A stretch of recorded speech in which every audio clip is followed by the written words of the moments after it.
Changes in the circulation at birth, हम सबसे पहले जो यहाँ पे बात करते हैं दैट इज़ हम क्या बात करते हैं कि जो हमारी जो अम्बिलिकल आर्टरीज़ हैं फिटस की, उसमें क्या होगा।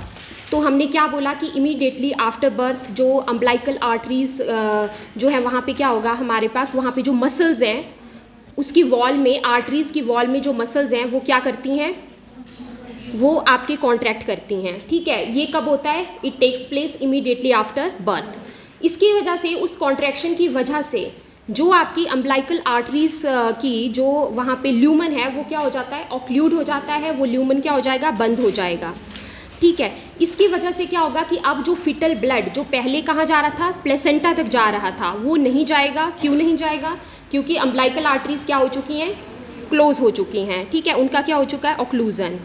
ठीक है, नेक्स्ट पॉइंट आपने क्या लिखा, the lumen of the umbilical. अब यहाँ पे जो अम्बिलिकल वेन्स जो हैं हमारे पास, उसका जो ल्यूमन है, अंदर का जो ल्यूमन है, और जो डक्टस विनोसस है उसका ल्यूमन भी क्या हो जाएगा, उसमें भी ऑक्लूजन हो जाएगा, दैट इज़ ऑल्सो ऑक्लूडेड। ठीक है, लेकिन जो हमारे पास सबसे पहले क्या बंद होता है आपका, अम्बिलिकल आर्टरीज। ठीक है, वो इमीडिएटली होता है, वो इमीडिएटली होता है।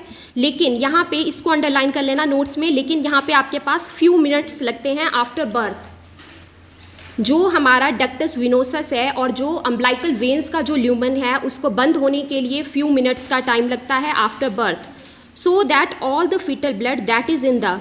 अब ऐसा होने के पीछे भी, इसके पीछे भी एक रीज़न है। अब वो रीज़न क्या है, क्योंकि जितना भी फिटल ब्लड आपके पास प्लेसेंटा में था, ठीक है, has time to drain back to the foetus.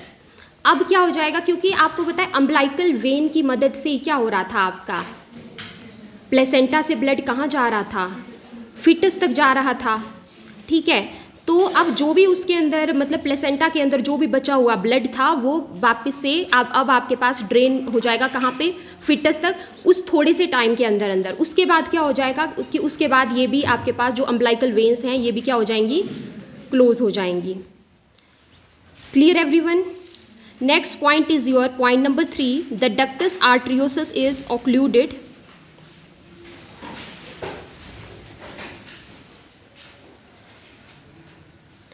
पहले एक बार अंडरस्टैंड कर लो, देन उसके बाद नोट डाउन कर लेना। देखो, उसके बाद आपके पास क्या होता है कि जो डक्टस आर्टरियोसस है वो भी आपके पास ऑक्लूड हो जाता है, मतलब उसका भी जो एक तरह से वहाँ पे भी वो क्लोज हो जाएगा। ठीक है, डक्टस आर्टरियोसस भी, सो दैट द, अब आप मुझे बताइए डक्टस आर्टरियोसस कहाँ पे था आपका, पल्मोनरी आर्टरी और अयोर्टा के। ठीक है, तो अब क्या होगा आपके पास कि जब आपके पास डक्टस आर्टरियोसस क्लोज हो जाएगा, so that all the blood from the right ventricle goes to the lungs. देखो, लंग्स के केस में एक बाईपास था ये हमारा क्या, डक्टस आर्टरियोसस, जो कि लंग्स में ब्लड जाने से रोक रहा था अल्टीमेटली। लेकिन अब क्या है कि अब ब्लड जाना चाहिए लंग्स तक।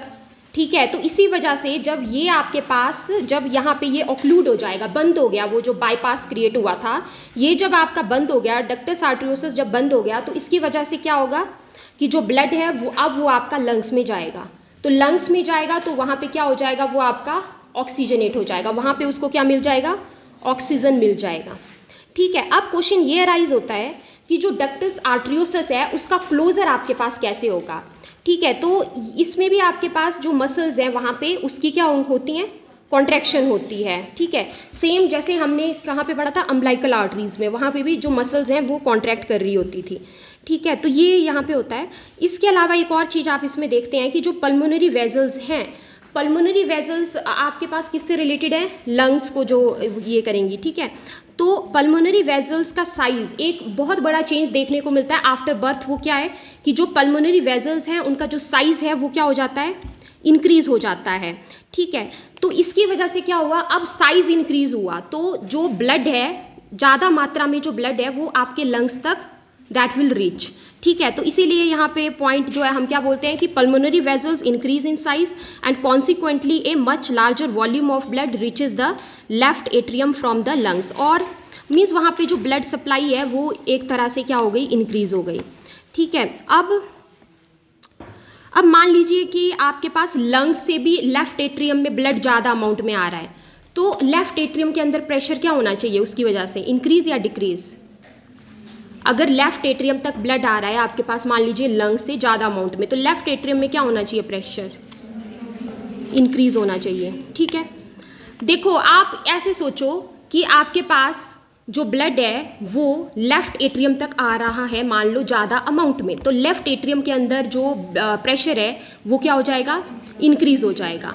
जबकि अगर मान लीजिए जो राइट एट्रियम है वहाँ पे ब्लड हो रहा है कम, तो वहाँ पे जो प्रेशर होगा वो क्या हो जाएगा, दैट विल डिक्रीज और that will diminish, I can say. अब ऐसा क्यों होता है कि राइट एट्रियम के अंदर जो प्रेशर है वो क्यों घटता है, क्योंकि प्लेसेंटा, क्योंकि जैसे ही एडल्ट सर्कुलेशन में वापस आ जाएगा वैसे ही जो ब्लड है वो आपका राइट एट्रियम में आना क्या हो जाएगा, अब वो ब्लड प्लेसेंटा से राइट एट्रियम में दैट विल नॉट रीच। ठीक है, तो ये होता है हमारे पास। और एक्चुअली ना प्रेशर चेंज यहाँ पे देखने को मिल रहा है, मतलब अगर मैं राइट एट्रियम, मुझे बताओ राइट एट्रियम और लेफ्ट एट्रियम के बीच में प्रेशर ज़्यादा कहाँ पे होगा, आपके लेफ्ट एट्रियम में। ठीक है, इसकी वजह से ये प्रेशर एक्सीड कर रहा है, इसी की वजह से जो फोरामन ओवेली है वो भी आपका क्लोज हो जाता है।